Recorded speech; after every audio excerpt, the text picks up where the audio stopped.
5평 공야장 328페이지입니다. 최자 시제군. 최자라는 사람. 최자가 제나라 임금을 시해하자 진문자 유마십성. 진문자라는 사람이 유마십성. 십성이면은 수레가 10대라는 거죠. 근데 일성마다 말이 4필이기 때문에 총 말 40필이 있었다는 겁니다. 40필과 10대의 마차가 있었다는 거죠. 그래서 최자가 제나라 임금을 시해하자 진문자는 가지고 있던 40필의 말과 10성의 마차를 기위지 버리고, 위는 여기서는 떠나다는 뜻입니다. 달아나다, 회피하다 뭐 그런 뜻이 있는데요. 여기서는 그것을 버리고 그 나라를 떠났다는 겁니다. 지어 타방, 다른 나라에 이르러 적왈 말하기를 유오대부 최자야. 곧 이 나라 위정자도 우리나라 대부 최자나 같다. 위지, 그렇게 이야기하고는 위지, 그 나라를 떠났다. 지일방, 여기서 지는 갈지자 동사로 쓰였습니다. 일방, 또 다른 나라죠. 다른 나라에 가서 적우알, 곧 또 말하기를 유오대부 최자야. 우리나라 대부 최자와 같구나. 위지, 그리고는 그 나라를 떠났습니다. 하여, 어떻습니까? 이렇게 했는데, 진문자가 이렇게 했는데, 하여, 어떻습니까? 자우알 공자께서 말씀하셨다. 청이, 맑다, 고결하다. 왈, 인이호, 인하다 하겠습니까? 왈, 미지, 언덕인. 인을 알지 못하는데 어찌 인하다 하겠는가? 여기서 미지에 대해, 앞에서도 미지가 나왔는데요. 이 미지에 대해서 그 주체가 노는 집주하고 조금 다릅니다. 여기서 남해근 선생은 미지를 이 진문자나 영륜자문이 그 사람들이 인을 알지 못한다로 이야기를 하고 있습니다. 그런데 노는 집주에서는 공자 자신이 그 사람들이 인한지 모르겠다로 이야기를 하고 있거든요. 그래서 그 차이가 조금 있습니다. 이 남해근 선생은 이제 그 두 사람이 인을 알지 못하는데 어찌 인하다 하겠는가라고 물어보는 겁니다. 이것은 역사상 유명한 일입니다. 제나라는 노나라의 이웃나라로서 당시 대신인 최자로대가 있는데 여기서 저자입니다. 북저자입니다. 최저가 반란을 일으켜 제나라 군왕인 장공을 죽였습니다. 공자가 춘추를 쓴 미연대인은 앞에서 이미 말했지만 공자는 항상 두 글자를 명시하여 시비를 헤아려 논단했습니다. 여기에 시자는 죽일 시자죠.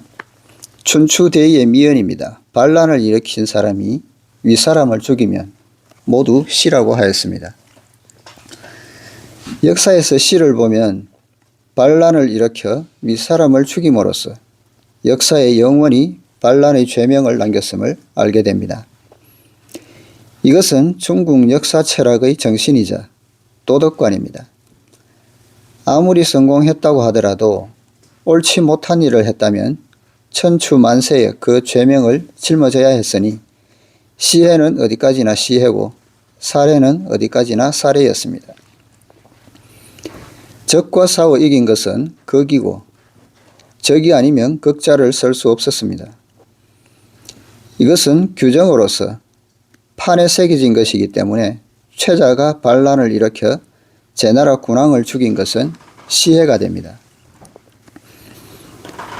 진문자는 제나라의 대부인데 반란을 일으킨 최자의 동료로 지위가 상당했고 유마십성의 재산을 가지고 있었습니다. 고대 교통수단은 수레 한 대가 1성이며 4마리의 말을 써서 몰았습니다. 유마십성은 곧 마차 10대로 말을 모두 합치면 40마리입니다. 오늘날로 말하면 작은 승용차가 10대 이상 있는 것으로 헬리콥터 몇 대로도 그에 미치지는 못합니다. 진문자는 최자의 반란을 보아줄 수가 없어서 자기의 그 많은 재산을 모두 버리고 제 나라를 떠났습니다. 기위지. 그리고 다른 나라로 유랑을 갔습니다. 지어 타방이죠.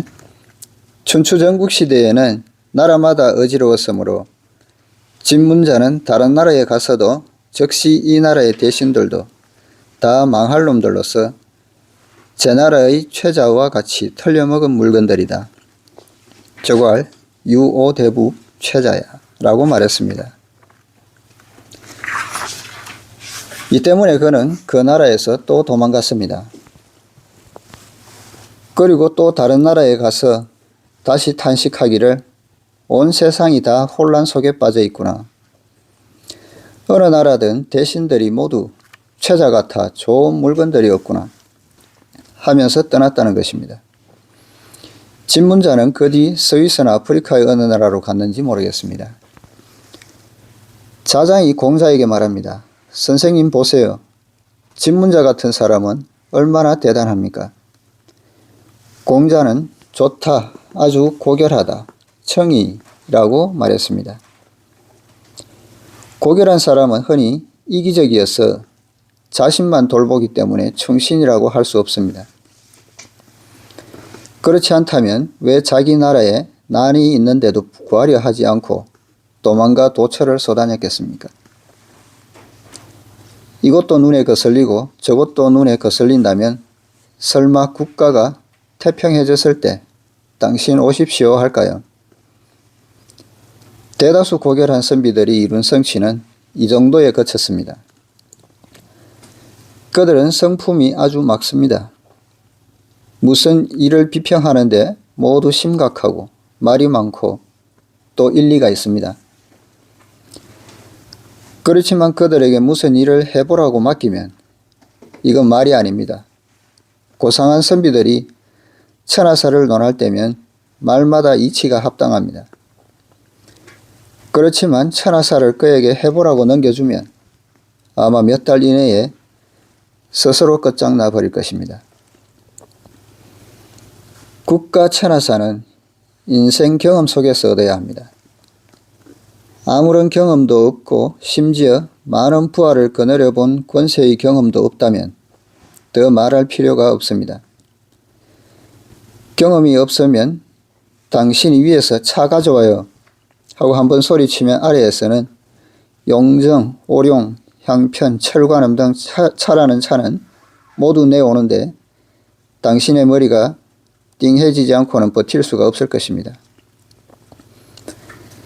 당신은 바닥에 놓여있는 차들을 힐끗 보고는 눈썹을 찡그리면서 이게 아니라고 느껴 잠시 후에 싹 쓸어버립니다. 이런 경험을 한 적이 있습니까? 없습니까? 경험한 적이 없다면 그런 경우에 아마 까무러칠 것입니다. 머리는 어지럽고 혈압은 올라가고 거기다가 심장병이 겹치는데 그래도 일을 할 수 있을까요? 그러므로 부귀공명을 다 겪어보고서도 반드시 평담한 모습을 유지할 수 있어야 합니다. 지위가 가장 높을 때도 이와 같이 하고 별 볼 일 없을 때에도 이와 같아서 나는 어디까지나 나로서 있어야 비로소 국가 천하사를 논할 자격이 있습니다. 그렇지 않다면 가서 책이나 읽는 것이 낫습니다. 어떤 일에 대해서 비평도 마음껏 합니다. 왜냐하면 지식인들은 비평을 해도 뼈에 사무칠 정도로 하기 때문입니다. 그러나 그 자신이 할 수 있는 일은 아무리 대단해 보았자 고결할 수 있을 뿐입니다. 엄격히 말해서 일반적인 고결함도 이기심의 발로에 지나지 않을 뿐 위태로움을 보고 목숨까지 내던질 수 없으며 즉 견이 수명할 수 없으며 의로움을 보고 용감히 나설 수 없습니다. 견이 용의할 수 없습니다. 그래서 옛사람의 시에 장이 매종 도구배 의리를 지키면 매번 도구배였고 부심 다시 독서인 양심을 저버리면 흔히들 지식인이었네. 여기서 장자는 의지한다 기댄다는 뜻이죠. 의리에 기댄다는 뜻입니다. 그래서 장이라고 하면 의리를 지키는 거죠. 도구배는 이제 도살할 도자죠. 개 잡는 무리. 그 백정 같은 사람들을 이야기를 합니다. 그 부심은 이제 질부자인데 부심하면은 마음을 위배하는 것. 보통 뭐 배신하는 행위 같은 거를 부심이라고 합니다. 그래서 의리를 지키는 사람은 매번 도구배였고 양심을 저버리면 흔히들 지식인이네. 특히 이제 책을 많이 읽고 뭐 배웠다는 사람들이 오히려 배신을 더 잘한다는 거죠. 일반 백정 같은 일반인들보다, 일반 백성들보다. 이 역시 인생 경험 속에서 체험으로 얻은 것으로 확실히 10중 8구는 이와 같습니다. 도구배란 옛날 개나 돼지도살에 종사하던 비천한 출신으로 그들은 때로는 의협정신이 많았습니다. 역사상의 현가, 고점리 같은 사람들은 다 도구배였습니다. 현가는 특히 진시황을 죽이려고 했다가 실패를 한 인물이죠. 비록 지식이 없는 사람들이었지만 그러나 때로는 이런 사람들이 의기를 중시해서 한마디 약속을 했으면 반드시 실행에 옮겼습니다. 그런데 지식이 높은 사람일수록 비평은 비평일 뿐이라서 빈말은 매우 잘하지만 실제로 어려움이 있을 때 그를 찾으면 그게 아닙니다. 이 이야기가 나오니 생각나는데 호남성 출신의 한 친구가 몇 해 전에 어떤 일에 연루되어 감옥살이를 했습니다. 3개월 후 추록했을 때 내가 만나 소감을 물었더니 그는 3개월 감옥살이 경험을 시 한 수로 지었다고 했습니다. 7자 1구에 그 아래 석자의 주해를 더한 특이한 체제의 시입니다. 이것을 조각시라고 하지요. 조각시라고 하는데 조자는 이제 매단다는 뜻이죠.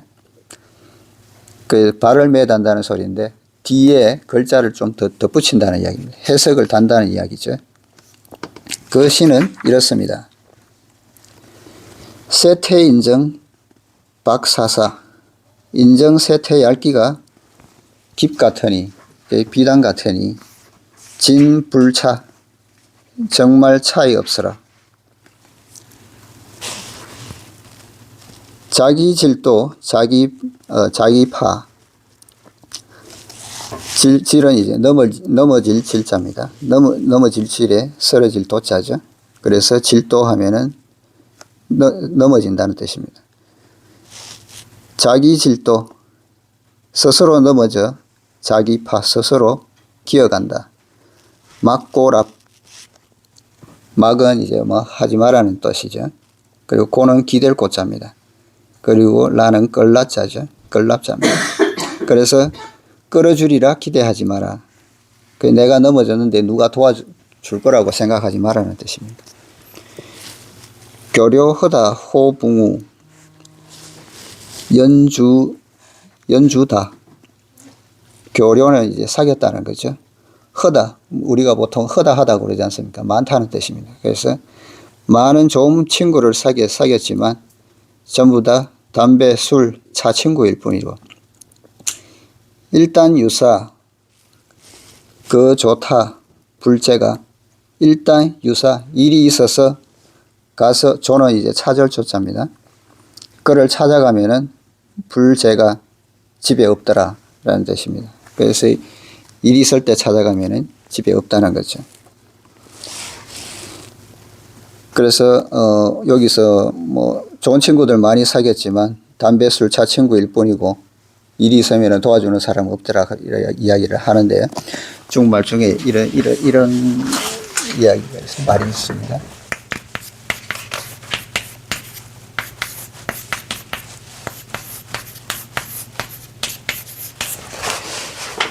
주육붕우라고 그러는데 술과 고기 그러니까 술 먹고 고기 먹고 할 때 먹고 놀고 할 때는 친구인데 진짜로 일이 있을 때는 도와주지 않는 그런 친구를 주육풍요라고 이야기를 합니다.